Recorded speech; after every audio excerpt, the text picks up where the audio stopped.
Welcome back to Fantasy Football Today, presented by BetMGM. So every Tuesday, Adam Azer comes on here with his favorite game, Who's Got More? He said it's number 21, it's number 20, it's number 30. Who knows? He's all over the place. This is the 10th best game for fantasy football. Start, bench, cut. We've cracked the top 10, and we're only moving forward from here. Forget about Who's Got More. It's start, bench, cut that you want to play. And these guys are going to do it right now. So I'm going to tell them a player that they should have on their... They're going to tell me which player they're going to have on their team, who's going to be on their bench, and who, unfortunately, is going back to the waiver wire. I'll start with a trio of quarterbacks here. We have Daniel Jones, we have Patrick Mahomes, and we have Baker Mayfield. So Jones coming off his best game of the season. Mahomes coming off his best game of the season. And Baker Mayfield just gets the job done week in, week out. Doesn't matter who he's throwing to. Heath Cummings, start, bench, cut. Jones, Mahomes, Mayfield. So I will start Baker Mayfield, because how could you not start Baker Mayfield? You take away his top 2 wide receivers, he still scores 20 fantasy points every week. I would imagine he'll do it again. I'm going to put Patrick Mahomes on my bench, even though I have Daniel Jones ranked higher this week, because if you're not starting Daniel Jones against the Carolina Panthers, and I'm not in this situation, then he shouldn't be on your roster. I would start Jones over Mahomes if I had to make that choice, but we'll start Mayfield, we'll bench Mahomes, we'll cut Daniel Jones. Yeah, I'm starting Baker Mayfield as well. I mean, the proof is in the pudding. Out your top 2 wide receivers and you're still balling out, I'm starting Baker Mayfield. Patrick Mahomes goes on my bench because it's Patrick Mahomes, and I'm cutting Daniel Jones because it's Daniel Jones, okay? that's all that needs to be said right there. All right, so if we're going 1 week, I'm starting Daniel Jones because it's the Panthers. He's not at home, even though he just had his best game of the season at home. But he's played 4 games outside of New Jersey, and 3 of those games have been amazing. And now he's going out of the country? Come on, Daniel Jones may go for 40 fantasy points against the Panthers. So for 1 week, I'm starting Daniel Jones. But obviously, in the most case scenarios, you're cutting Daniel Jones. You're probably starting Baker, and then you're going to sit Patrick Mahomes. Mahomes got a tough matchup against the Broncos, but Baker's got a really tough matchup against 49ers coming off of a bye week. I'm nervous about Baker Mayfield. I think his streak of 6 games in a row with 20-plus fantasy points gets snapped. He goes under 20 fantasy points this week. All right, let's go to a trio of wide receivers next here. We got 2 wide receiver scenarios coming up. So the first one will be DeAndre Hopkins, Khalil Shakir, and Calvin Ridley. And we did get some news during the break that Keon Coleman is dealing with a wrist arm injury that may keep him out of this week's game against the Colts. So keep that in mind. So Hopkins coming off a 2-touchdown game. Khalil Shakir may be the best receiver for the Bills. We don't know Amari Cooper's status. And Calvin Ridley has definitely benefited over the last month with Will Levis not playing and Mason Rudolph starting. We don't know who will be the starter for the Titans as they take on the Chargers. So, Robert, you go first. Start, bench, cut. Hopkins, Shakir, Ridley.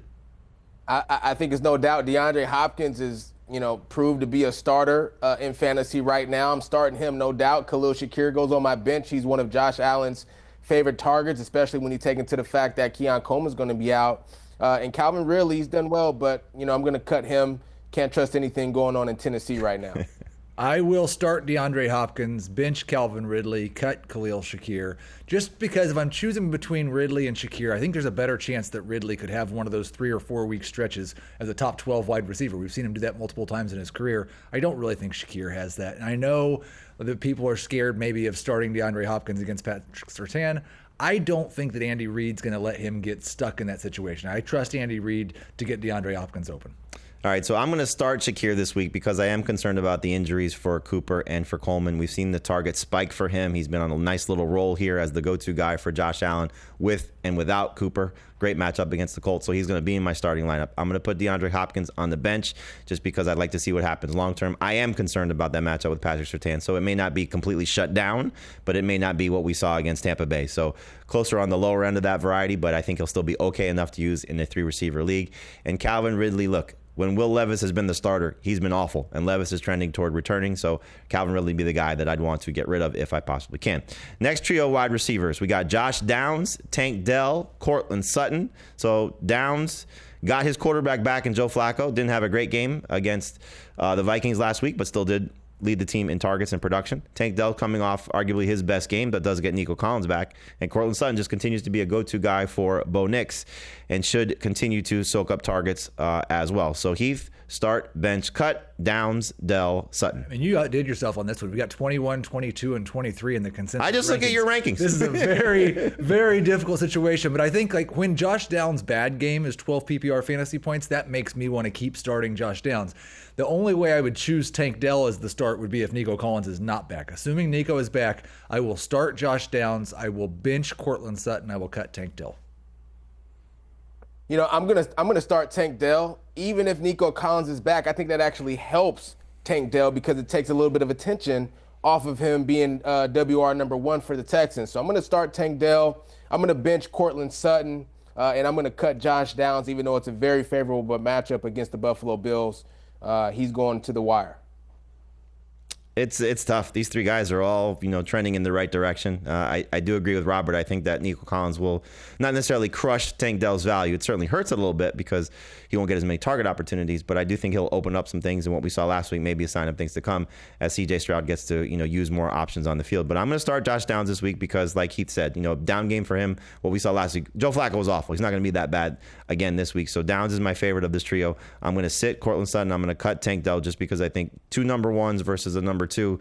You do the math. You want the guy that's going to lead the team in targets, and I think Downs will do that for his team. Sutton will do that for his team. Dell, unfortunately, will lose some value with Nico Collins back on the field. All right, last start, bench, cut trio that we're looking at here at the tight end position. You got Hunter Henry, Evan Engram, and Kyle Pitts. I didn't want to do it to Heath where I had him put up Hunter Henry, Gesicki, and Otten, the popular waiver wire pickups of late. But we got Hunter Henry, Evan Engram, Kyle Pitts, start, bench, cut. I am going, assuming we're talking full PPR, I'm going to start Evan Engram. Generally, teams against the Minnesota Vikings have had an extreme amount of pass volume. I don't think this game will be any different. Wouldn't be surprised if there's double-digit targets for Evan Engram in the game. I will bench Kyle Pitts. I will cut Hunter Henry. Just because of long-term upside, I would start Henry over Pitts this week. Yeah, I've got to agree, with Heath on this one. I'm starting Evan Engram. I'm going to put Kyle Pitts on the bench. He's got big game potential. Hunter Henry does as well, but, the Patriots are much more inconsistent than the Falcons are offensively. So that'll be my 3. Starting Evan Engram, benching Kyle Pitts, cutting Hunter Henry. It's interesting that you use the word inconsistent and not with Kyle Pitts, because usually that's the word that's associated with Kyle Pitts. But I will agree with the start. I will start Evan Engram, but I'm going to bench Hunter Henry and cut Kyle Pitts. Not that I don't think Pitts has a good rest of season, but the 4-game sample size that we have with Drake May and Hunter Henry, they've had 4 starts together. 3 of them Drake May has finished, and in those 3 starts that Drake May has started and finished, Hunter Henry has scored north of 12 PPR points. So this is a guy that he's leaning on. He's gotten production out of. We've seen it for Kyle Pitts where it's been up and down. There is a little bit of a caveat you could put here. If Drake London's hip injury is a problem and he has to miss some time, then maybe Kyle Pitts benefits and gets more targets, more opportunities. But he's just not been consistent. And so that's why he's unfortunately the one that I would have to cut. But Evan Engram should have a bounce-back game taking on the Vikings this week. Just keep an eye on Trevor Lawrence. Is healthy. He's a little bit banged up. They added a quarterback in C.J. Beathard, so something to keep an eye on there in terms of the quarterback. All right, let's answer one of your questions here going into the break, and then it's a lot of your questions coming up to close the show. So we got one here. Rest of season, Aaron Rodgers, Justin Herbert, Caleb Williams, Trevor Lawrence, or Drake May. Had Dak Prescott, 6-3, has room to add 1 quarterback. So, Robert, which quarterback do you like best rest of season? Aaron Rodgers, Justin Herbert, Caleb Williams, Trevor Lawrence, or Drake May? I think I'm going to go with Justin Herbert. Justin Herbert rest of season. I want it to be Drake May. It is a 4-point per pass touchdown league, but I think that was my second option. Yeah, Drake. Yeah, I'm going to go with Drake May. 4-point per pass touchdown league. What he's been doing as a rusher, 38 yards in 3 of his 4 starts rushing. Rodgers' value is so dependent on those passing touchdowns, and that really gets impacted in a 4-point per pass touchdown league. So I'm going to take Herbert for this week and let Drake May have a bad game against the Bears because they just allowed 5 fantasy points only allowed 5 fantasy points to Kyler Murray, who ran for 6 yards. So let Drake May have a bad game. He won't get picked up. Then you go get him next week. They play the Dolphins, and you ride Drake May rest of season. He does have a bye week coming up, though. Just keep that in mind.